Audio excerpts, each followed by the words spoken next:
Oke, selamat beraktivitas kembali.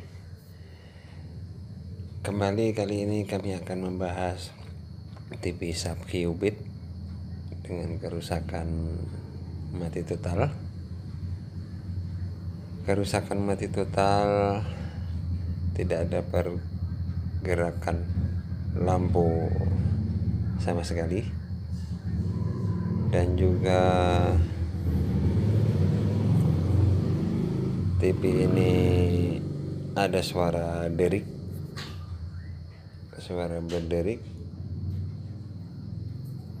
di bagian playback ataupun sekitar playback. Selanjutnya kami akan mulai mencoba menganalisa sebuah kerusakan TV sub ini, bagian mana yang bermasalah. Oke guys, simak video ini sampai selesai sehingga tahu cara penanganannya. Jangan lupa like, komen, subscribe, dan share-nya untuk kemajuan channel ini, biar kita sama-sama bisa menilai video kami selanjutnya tentang kerusakan televisi dan juga elektronik lainnya. Oke, kita balik mesinnya dulu. Di sini yang kita perlukan hanya mengukur tegangan atau titik poin tegangan-tegangan yang diperlukan dari pesawat ini untuk bisa hidup. Di sini langkah awal yang kita lihat, yang kita harus lakukan, yaitu mengukur sebuah tegangan-tegangan out dari trafo ini, trafo asematik ini. Di sini ada B+. B+ ini tegangan 115 untuk menyuplai dari sebuah playback sampai ke kaki nomor 3. Disinilah titik poin bahwa tegangan ini sepertinya tersumbat, tapi sehingga menghasilkan bunyi berderik ataupun seperti ada tikus. Jadi menyebabkan tegangan lainnya juga hilang, sehingga lampu standby dan atau lampu merahnya untuk indikatornya juga mati. Di sini yang akan kita lakukan adalah melepas dulu transistor horizontal. Transistor horizontal ini sangat berpengaruh dengan tegangan hilang, karena kalau transistor ini kita lepas, beban dari trafo asematik juga ringan. Yang jelas kita mengangkat jalur B+ ini sehingga TV tidak kerja. Jadi kalau kita lepas beban dari transistor ini, apakah TV sudah bisa standby atau belum? Jadi kalau belum bisa standby, kita cari penanganan yang lain.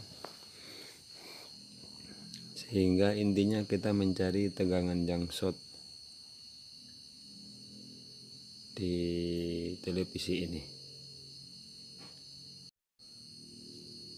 Selanjutnya kita sudah melepasnya. Transistor ini sudah kami lepas, kita taruh dulu. Transistor ini dengan tipe T2190, transistor standar untuk sebuah televisi sub 21 in qubit. Lalu selanjutnya kita coba nyalakan televisi.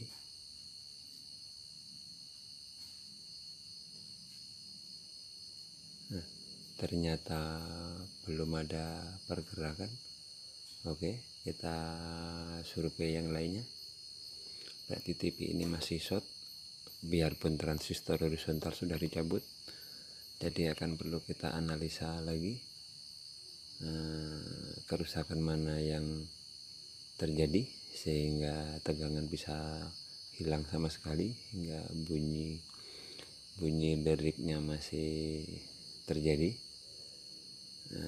Berarti untuk pelepasan sebuah transistor ini belum membuahkan hasil, berarti masih ada yang short. Kita periksa satu persatu, kita cek dioda satu persatu. Dioda out dari sebuah trafo asematik ini masih normal. Ini dioda untuk B+ kelihatannya short. Ini dioda ultra fast di sini 0,015. Dioda ini kita curigai rusak, tapi kita cabut, kita ukur lagi.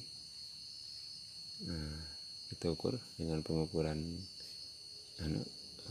dioda, dan ternyata 0,401. berarti dioda ini masih bagus. Lalu kita urut lagi jalur B+ ini, kita sambungkan dengan ground. Ternyata memang short antara ground dengan jalur tegangan B+ ini. 0,004, berarti ini konslet langsung. Oke guys, kita cek playbacknya. Jadi penanganannya perlu satu-satu. Jadi ini langkah yang harus kita cari sampai ke ujung kaki playback ini. Tegangan B+ harus kita cut dulu. Kalau sudah kita cut, apakah TV bisa nyala? Tapi karena ini kami sementara untuk jangan sampai melepas playback, saya potong aja jalur sedikit dengan sebuah cutter, sehingga sudah tidak terhubung lagi ke playback jalur B+. Kemudian kita coba lagi televisi, apakah sudah bisa start ataupun standby. Oke guys, ternyata TV sudah bisa start, yaitu bisa timbul lampu merah. Oke, kita tes lagi. Kita hidupkan lampu merah, kemudian berubah hijau. Oke, TV berarti sudah normal tegangannya. Berarti permasalahan di sini yang terjadi yaitu kerusakan dari sebuah playback ini, karena setelah jalur B+ playback ini kita lepas, tegangan hit keluar semuanya. Dan ini kita ukur antara hot dengan ground, ternyata short, dengan B+ juga short. Jadi ini bisa dipastikan 100% kerusakan di FPT, sehingga kita hanya perlu penggantian FPT atau playback. Dengan secara tidak langsung pesawat televisi bisa hidup kembali. Oke guys, sambil kita mencari dulu spare partnya. Cukup sekian ulasan kita hari ini. Jangan lupa like, comment, subscribe, dan share-nya untuk kemajuan channel ini, dan agar kami bisa mengupload video-video kami yang lain. Jadi intinya masalah ini dapat kita analisa secara pasti, yaitu sebuah FPT atau playback ini yang nampak kelihatannya masih bagus, tapi ternyata sudah short. Oke, terima kasih. Sampai ketemu kembali dengan channel saya selanjutnya. Terima kasih.